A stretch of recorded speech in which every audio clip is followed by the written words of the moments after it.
Le mot Occident évoque l'endroit où le jour se couche.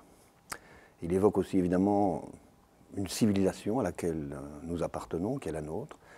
Concrètement dans la pièce, cette histoire-là, cette chose-là passe à travers un couple, un homme et une femme dont on ne connaît pas le nom, qui sont au milieu de la vie à peu près, et qui sont dans une glissade catastrophique, l'impression qu'ils perdent leur repère, qu'ils ne savent plus qui ils sont, et qui commencent à avoir peur des autres en fait, surtout lui. En gros, il revient tous les soirs chez sa femme qui l'attend, il est allé au bistrot et il raconte ce qui s'est passé au bistrot, où il va avec son copain Mohamed au début. Et un jour, au palace, avec son copain Mohamed, il y a une altercation avec des Yougoslaves. Et les Yougoslaves, ce qui est un mot qui n'existe pas, hein, mais enfin les Yougoslaves cassent la figure à Mohamed. Alors ils changent de café et ils vont aux Flandres, où sont les vrais Français.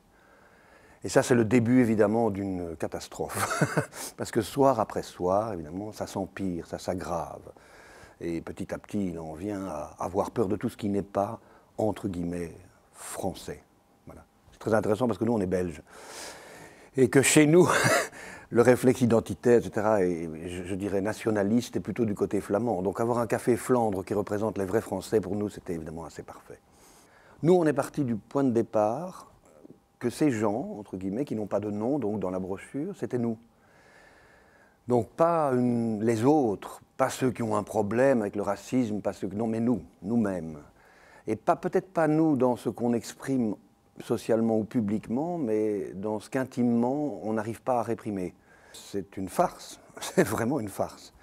Alors on a une drôle de sensation, je crois, comme spectateur, c'est-à-dire qu'on rit, et dans la seconde qui suit, on a la stupeur. De quoi j'ai ri? Est-ce que je peux rire de ça? Est-ce que c'est vraiment drôle? Voilà. Le mode d'écriture de Rémi DeVos, qui est prodigieusement génial, à mon avis, parce que musical, repose sur un vocabulaire assez pauvre, qui est fait d'insultes essentiellement. Donc les scènes commencent presque toutes par le même mot, ou presque, c'est-à-dire salope ou putain. Sauf une scène qui commence par salut. Alors elle répond salut, il répond salut, elle dit ça va comme tu veux, salope. Je me disais aussi.